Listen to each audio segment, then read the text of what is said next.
Aerial drone footage of flooded neighborhoods, downed power lines, and destroyed homes along the Gulf Coast.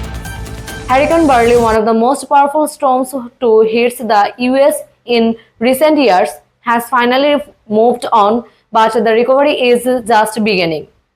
Communities along the Gulf Coast are now facing the long, painful process of rebuilding as damage estimates surpass 15 billion.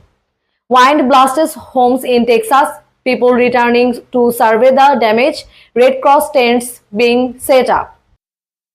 Beryl made landfall as a Category 3 hurricane slamming into southeastern Texas with winds over 120 miles per hour and storm surges reaching up to 9 feet.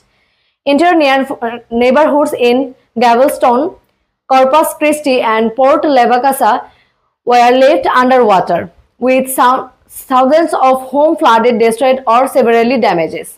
FEMA teams on the ground, volunteers handing out supplies, residents in line for food and water. The federal response is now underway.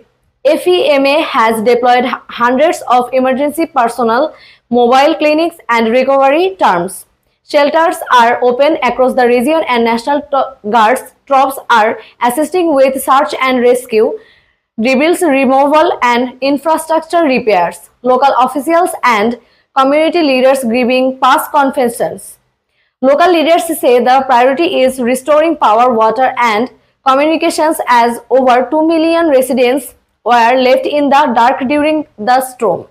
In some rural areas, electricity may not be fully restored for another week or more.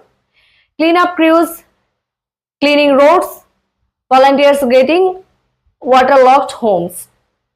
In towns across the Gulf, the cleanup is grueling. Volunteers, crunch groups, and non-profits are joining forces to help families clear out homes, salvage belongings, and begin filing insurance claims.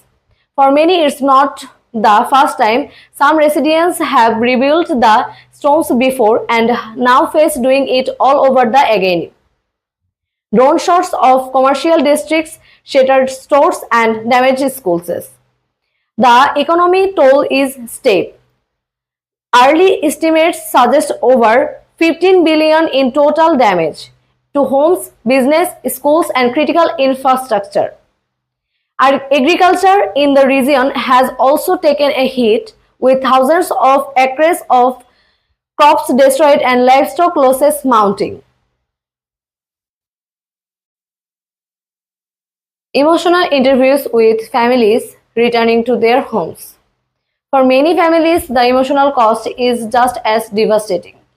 Displacement, uncertainty, and trauma are taking a toll, especially on children and the elderly.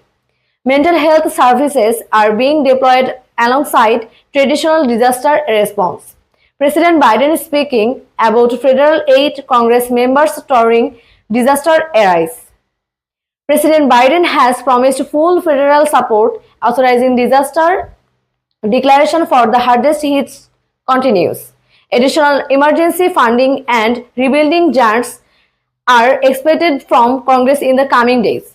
Resilience stories, neighbors helping each other, volunteers handing out hot meals.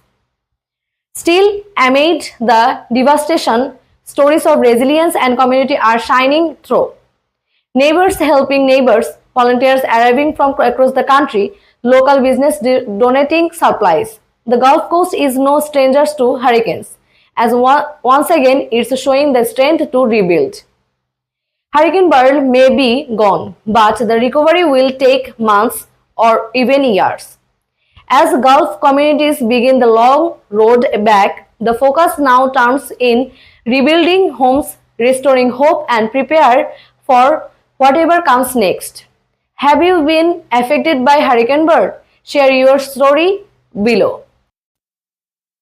For continuing coverage of Hurricane Beryl recovery, disaster relief efforts, and climate resilience, stay with us. Like, share, and subscribe for more recovery updates.